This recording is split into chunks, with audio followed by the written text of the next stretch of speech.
Hey, welcome back to Two Old Geeks Talking. I'm Rob. I'm Trace. And today we're discussing Punisher. Oh, yeah, I love the Punisher. Yeah, he's pretty badass. Are you a fan? Back in the day, like in the 80s, Yeah. I had a ton of Punisher comic books. Well, the Punisher, a.k.a. Frank Castle. We'll talk about the comics, we'll talk about the movies, we'll talk about the TV series. Okay. And then we got a treat at the very end of the video. But, and a giveaway. But Frank Castle, he started out in Amazing Spider-Man 129. This is not Amazing Spider-Man 129. Right, that'd be like a Holy Grail This is, comic. facsimile. That comic sells for like, I'm going to say, one in rough shape, like $1,200, $1,500, one in good shape. So, fantastic shape. So, for like $50,000 recently. Ding daggity doo-doo. And but anyway, he started out in Amazing Spider-Man 129, and he's really a collaboration between a few people. Gary Conway gets the credit for creating the Punisher. Okay. But he wanted to call him the Assassin, and so Stan Lee wanted to come up with the name the Punisher. And Gary originally, when he wrote him, he wanted to have the skull just off on the side. Yeah. And it was John Romita Sr. that said, no, I want the skull on the front. Right. Permanent. So prominent. So his costume really stood out in that, most superheroes and even supervillains had real colorful costumes, because that's what you want in the comics. You want something that's going to pop. But the Punisher was just that black suit and that white skull. Stark white. Nice. Yeah. So he's what you call an anti-hero. So he goes after the bad guys just like Batman. Whereas Batman will capture them, turn them into authorities like any other good superhero. The Punisher, he kills them. So he is what you would call an anti-hero. Right. And he's probably one of Marvel's first anti-heroes. Now, this comic come out when the 2004 movie come out. It was put out by Lundgren, and this is actually part of the giveaway, part of it. And so I'll be giving this away. But when you read through this, which I'm a Punisher fan, and when you read through his origin, it's kind of really hokey. It's kind of hokey, and here's why. You can't really blame it on 1974. It's just the character really hadn't taken off, and the Punisher wasn't an instant hit. It's not like he came out and everybody was crazy about the character. Right. What I found, and you see if you agree with me, is that oftentimes the person that created a comic book character isn't the person that made that character popular. Right. So in the case of the Punisher, Gary Conway created him. He gets the credit. But in reality, people like Garth Ennis is what made the Punisher popular. And take, for instance, Daredevil. Stan Lee, Bill Everett come up with them. But the fact is, it was Frank Miller who made Daredevil popular. Right. And I would even go so far as to say Frank Miller had a hand in making Batman popular. Would you agree? Most definitely, yeah. So Dark Knight Returns. Mm-hmm. Awesome. So, like, even Rob Liefeld, he made Deadpool. But it was really Daniel Way and his writing that made Deadpool popular. Deadpool wasn't super popular at the beginning. I know, I was there.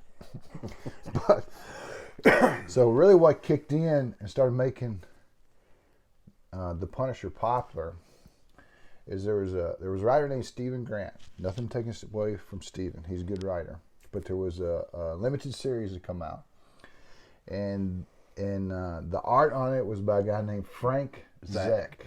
Yeah, and Frank Zek. I mean, I'm sorry, Mike. Sorry, Frank. Michael J. Zek. Mike Zek. And his art. And see, you had this comic. Oh, this was my era right here. Yeah. So the limited series, the story was called Circle of Blood, and Mike Zek. I mean, look at that. I mean, you got bullets ripping past him. He's screaming and firing back up against a brick wall. And really, his artwork is what made Punisher popular. I always just like the way he made his mouth look. Yeah, and then Mike went on to do Secret Wars and tons of other things. So he was like the first one to draw. But the storyline was awesome. I love the way that he went into prison to get Jigsaw. Yeah. That was pretty badass. And that's the thing. Jigsaw is probably the most reoccurring villain that the Punisher has, and the reason being is because the Punisher kills his villains. Right. So, you know, it's already recurring, right? Yeah. So you know, he doesn't have a villain that keeps popping up like you look at Batman and his rogues gallery. Right. You know, so he's got like the Joker and the Penguin and Riddler and a Scarecrow and all these great villains. But Batman just catches them, turns them in, and they get loose, and then he has to catch them again. But doesn't all superheroes do that in a way? Yeah, but that's where the Punisher's different. He disagrees with Daredevil because he does that, and he would disagree with Batman too if they were in the same universe. And there has been a couple of crossovers between the Punisher and Batman. And who won? It's always a draw. But I mean, but the thing is that Mike Zeck, it's rare that somebody's art pushes a character to popularity, and that's certainly the case. That's certainly the case with Mike Zeck. So I love that series. You had that issue, and we read that sucker. I've got it in graphic novel form. I've got all the comics. We about wore that thing out. But really, what really catapulted the Punisher to popularity was a writer named Garth Ennis. So Marvel did something that Marvel will never do again because they're owned by Disney.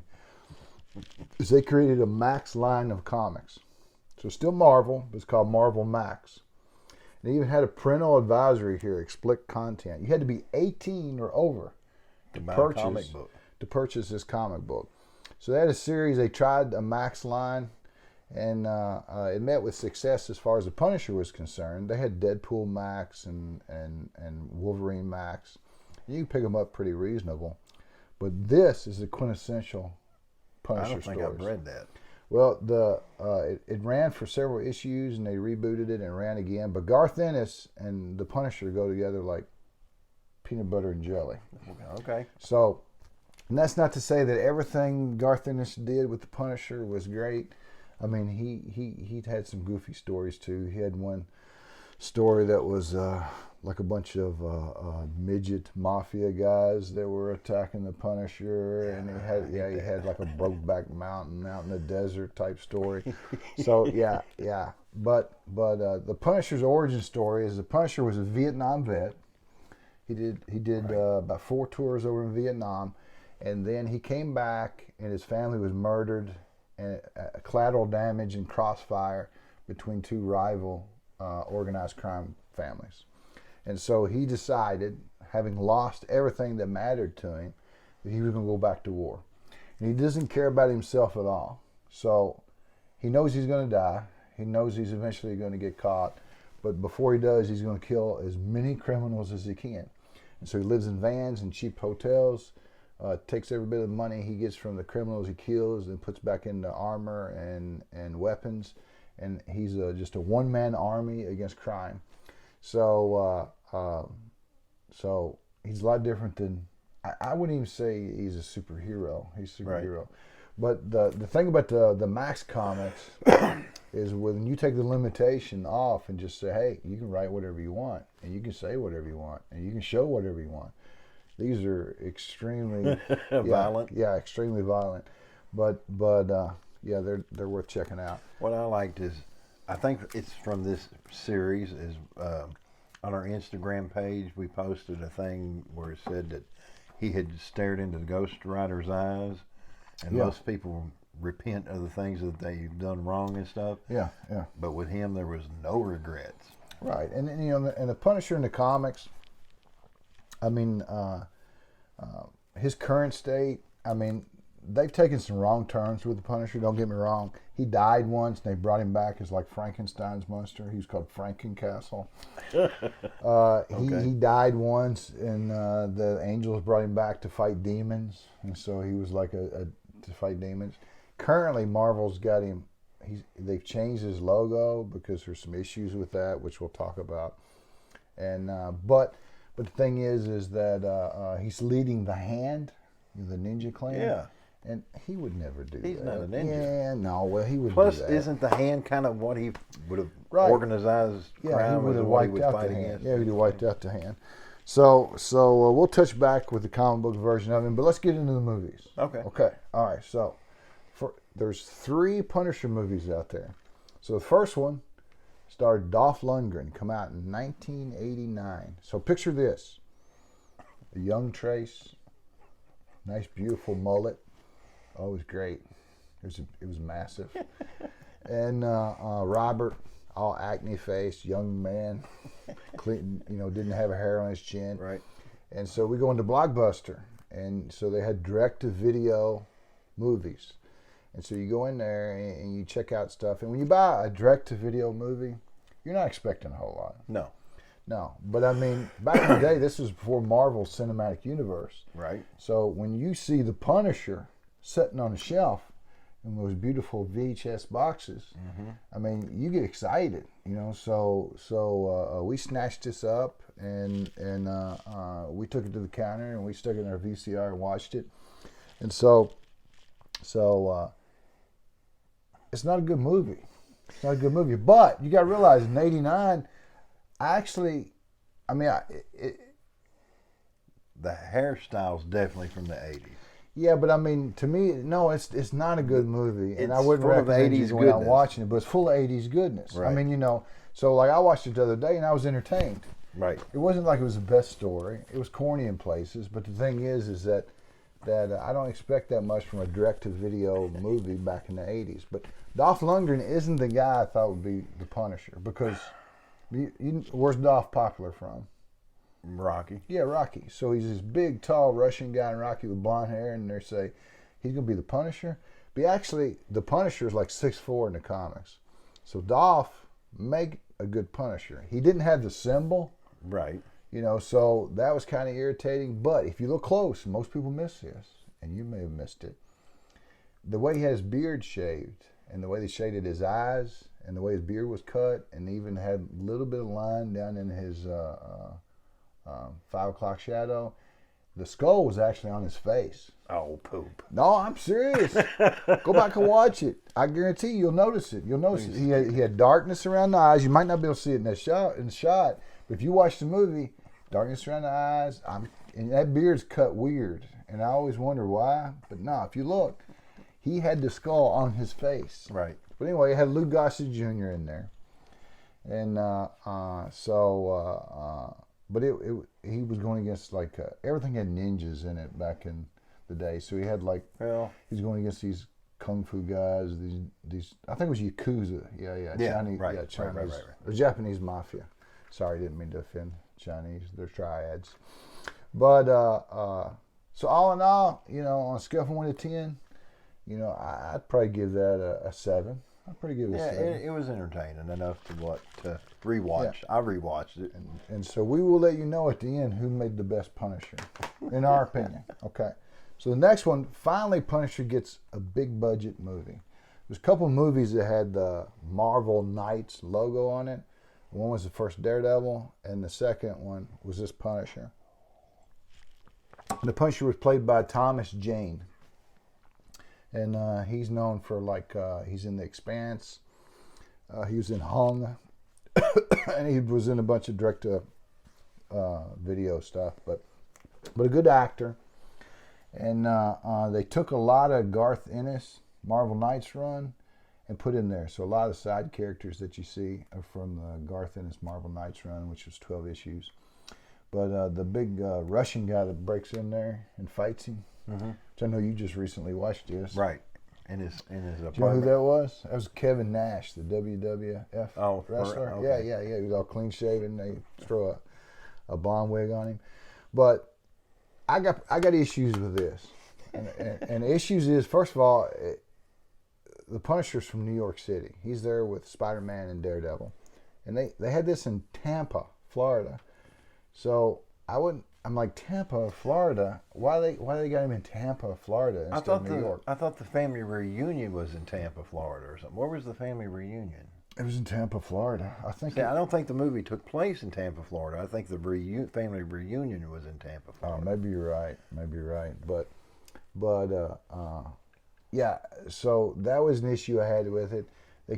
He was a military guy, but he's retired from the FBI. That's not Punisher. Right. So I didn't care for that, and especially at the beginning when he was like pretending to be some kind of drug lord and he's undercover. It was really, really bad. And really, like half the movie is his origin story, which isn't his origin story. So you've got him retiring from FBI, which he didn't do. You've got his family going to Tampa, Florida, which he didn't do. And it took up a lot of time. I know they were trying to not just tell his origin, but try to get some kind of emotional content. So we went through the loss, but see, nowadays we're okay with that because whenever the new movies come out and they don't stick strictly to the comic books, we're like, well, this is for the cinematic universe, and we kind of let it go. So can you really poo-poo on that because they do the same thing? This movie compared to this movie is no comparison. Right. And I'll probably give this movie an 8. I give that one 7. I'll probably give this movie an 8. And even though there was a lot of differences in there, Thomas Jane, he's real good. Now, it had Rebecca Romijn Stamos. I don't think she's Stamos now, but she was in there. It's funny because she's supposed to be playing this little meek, homely girl that lives next to the Punisher. Oh, yeah.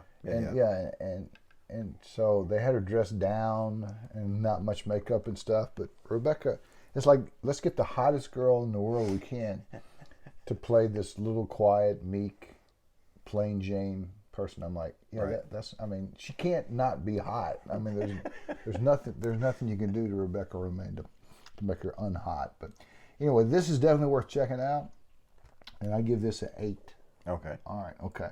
So the next Punisher movie. Did you even see this one? No. Is that a movie? I thought that was a video game. No. This isn't. Okay. No, I haven't seen that one. So this is Punisher Warzone. It's got Ray Stevenson in it. He's from Rome. He was in Book of Eli.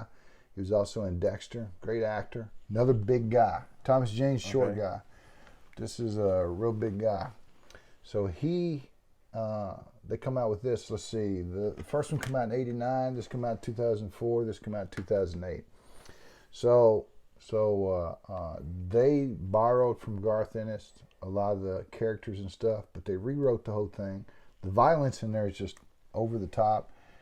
You can't have violence just for violence sake. Okay. It kind of has to go in with the story. This movie's horrible. I got people who say this is the best Punisher. And if you do, hey, that's your opinion. But I wouldn't, I'll let you those two to watch. I wouldn't even have you watch this. Apparently not. I mean, if you give me a choice of hit myself with a frying pan in the face. So if you had to let me watch it, and I said, oh, I like that, you'd be like throwing me under the table right now. Yeah, absolutely. No, that would be your opinion, but no, I mean that movie was bad. I mean, it was bad. It was written so bad, and I see people online talk about how it's the best Punisher in the world. I don't know how in the world they get that. Well, now you know I just got to watch it. Oh, yeah, I'll lend it to you. You can watch it. I dare you to watch it. I double dare you. Wow. Yeah. But anyway, so I like Ray Stevenson as the Punisher, but the movie just wasn't well written. The dialogue, it's beyond adolescent. I mean, it's horrible. It's terrible. I mean, to give you one idea of scene, there's some Irish gang members who are into parkour. And they're jumping from rooftop to rooftop, and while they're jumping, he shoots the Punisher, as in he shoots a missile out of a rocket launcher and hits one of the parkour guys while he's in the middle of jumping from one roof to another, and he blasts into a bunch of pieces. Now, first of all, what's the chances of that? Second of all, that's just stupid. I mean, the whole scene, I was just like, are you serious? Are you bad? But yeah, this, on a scale from 1 to 10, I give this a 2. Oh, okay. I give it a 2. But yeah, I dare you to watch that. So I've got the DVDs around here somewhere. Did he at least have the symbol on his chest? Yeah. Okay. It was like a different shade of black or gray, but yeah, you can see it. Okay. So I've got the DVDs. I think at least one of them, if not both of them, are bootleg for the Punisher that's on Netflix with John Bernthal. But I got them around here somewhere. I forgot to grab them, but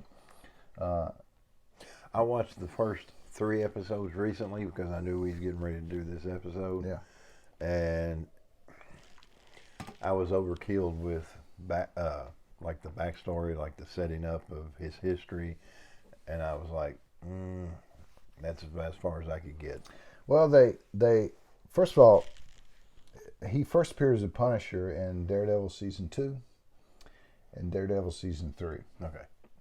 And he was so popular they give him his own series, and so the Punisher on Netflix. There's 2 seasons on there. I think both are 13 episodes. First of all, John Bernthal is not a big guy, but he does kind of have the Punisher look. And I remember him from Walking Dead. Yeah, Walking Dead. I didn't care for him on that. Well, he's a good actor. What they did was they stretched the story out too far. First of all, they updated his origin. If you're going to be a Vietnam vet, you're going to be in your 70s. Right. So they don't want a Punisher in the 70s and the 2000s. So what they did was he was, I think, over in Afghanistan. And he lost his family. So they kept that all the same. And PTSD is what he's suffering from. Okay. And so he's having issues with that and having lost his family. So they brought in those aspects of it, and that's good. That's good because, I mean, anytime you see or do or go through something like that, it would change you. Right. The fact that you come back from war and you have issues doesn't make you abnormal, it makes you normal. Right. You know? So the Punisher's always been kind of a quiet guy and not say too much, but a comic book is episodic, so you get an issue each month. Okay. And so it's hard to flesh out a character in a 2-hour movie. And so with a series, you've got longer. So, but that kind of helped Netflix's Punisher, but it also hurt Netflix's Punisher too. Okay. From the fact that they had a story that was this long. Okay, and this happens on a lot of Netflix shows, a lot of streaming services, period, whether it's this, that, or the other. So they got a story, and they order 13 episodes, or they order 10 episodes, or how many episodes. So they take that story, and they stretch it out as long as they need. So they had a story for the first season of The Punisher, and a story for the second season. I like the first season better. But they stretched it out too far. I mean, somebody on YouTube, they took every action scene from season 2. Okay. Okay. And they just strung them together back to back. So it was 9 minutes long. So you got 13 hours of The Punisher, and then in that 13 hours, you only got 9 minutes worth of action? I mean, in 13 hours of Punisher, you should have 2 hours of action at least. Yeah. At least. So, that was a problem. A whole lot of talking, side characters talking, the Punisher doing more talking than he Well, the probably 3 should. episodes I watched, I cannot tell you how many times, of course, it's because he's in his head, but him waking up and seeing his wife. Yeah. That happened like 3 times each episode, and I'm like, okay, I got it. I got the point. Lots of times when you see flashbacks or video montages in a series, it's them killing time. Right, exactly. Yeah, they're like, okay, we got an hour to kill, so let's go to the video montage. So, but anyway, so having said that, between all the Punishers there are, Dolph Lundgren's, Thomas Jane's, Ray Stevenson, and John Bernthal, in my opinion, the best Punisher of all those would be John Bernthal. And here's why I say that. The Punisher that was in season 2 and in season 3 of Daredevil was nearly perfect. Right. The reason being is because the show wasn't about the Punisher. Right. The show was about Daredevil, and you get glimpses of the Punisher. He seasoned it. Right. So that made it good. When you try to do a straight up Punisher series, you'd almost be better focusing on the side characters, and the Punisher comes in every once in a while. Okay. The Punisher's like a force of nature. He doesn't have a whole lot of depth. Right. He has one mission. He's not going to do a daily blog. Right. Yeah. He's got one mission, and that's to wipe out criminals. So from the movies and the TV series and the comics, let's switch to the symbol. And so the symbol Punisher's got a lot of controversy around it for no reason whatsoever. But people like to, I guess, create controversy. But the fact is that Really? yeah, believe it or not, some alt-right groups started using the Punisher symbol. So it was like the Punisher symbol with American flag on it. So the left doesn't like that. So I haven't seen that. Yeah, so then the police force started using the Punisher symbol. So it would be the Punisher symbol with a blue line going down through the skull. As a matter of fact, we're from Kentucky. You can't tell by our English. but the first police force, if not the only police force, actually in Cattlesburg, Kentucky. It's up in northwest Kentucky. Okay. They actually had the Punisher skull put on their police cars. I mean, right on the hood and with the blue line on there. Yeah. And of course, a lot of Karens and beta males in the community started whining, and so they took it off. So anyway, people are like, well, police shouldn't have that on their car. If you got pulled over by a policeman with a Punisher symbol on the car, would you freak out about it? Okay, so being a geek, I'd probably just eat that crap up. Yeah. But being an average citizen, Yeah.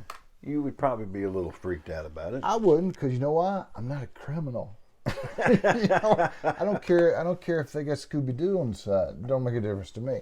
But anyway, and so a lot of people, they're like, Marvel needs to do something to reclaim that symbol. Well, first of all, the white skull on a black background isn't Marvel's. That's been around for a long time. Okay. Yeah. The pirates. Pirates, right. Yeah. The Jolly Roger. Yeah, they would fly that. So And it meant death is coming. And that's Right. the way I looked at it whenever I looked at the Yeah. Punisher. It was Absolutely. like, hey, death Absolutely. is coming. And so, like Chris But Kyle. If a cop puts it on there, you might be thinking death is coming. Well, for criminals, it should be. But in my humble opinion. but anyway, Chris Kyle, he also made it real popular with the military. So he was a sniper, and when they were over in Afghanistan, anytime they would clear out a building, of terrorists, they would paint a skull on there for everybody to see. It was a Punisher skull. And a lot of people in his Navy SEAL group wore the Punisher skull. So you see it on a lot of guns and things like that.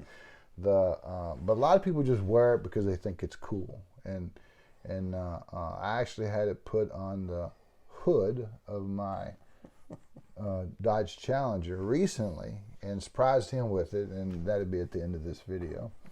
So our giveaway. Oh yeah, from the Harry Potter video. Hey, guess what? Carla Perdum is our winner of all the Harry Potter wands. Way to go, Carla. In the comments, or reach out to our email. Yeah. 2oldgeeks.com, right? Yeah, 2oldgeeks at Yahoo. It's in the description. Yeah, and we'll get that out to you as quick as we can. And before we get to today's giveaway, please like and subscribe. When you like, we like that. Yeah. But also YouTube's algorithm likes it. And if you enjoy the content we put out, subscribe. We do videos once a month, sometimes twice a month. And but yeah, support us. We appreciate that.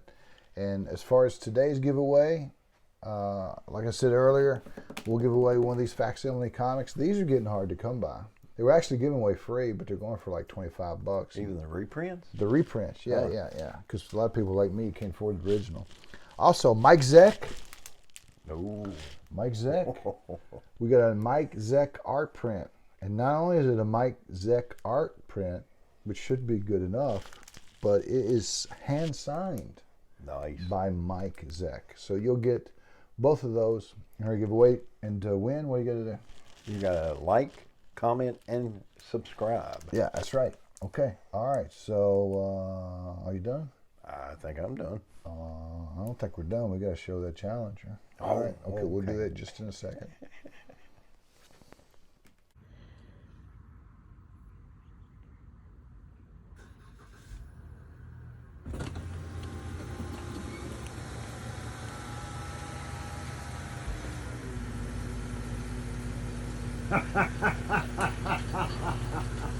That's badass. That's cool. That is too smooth.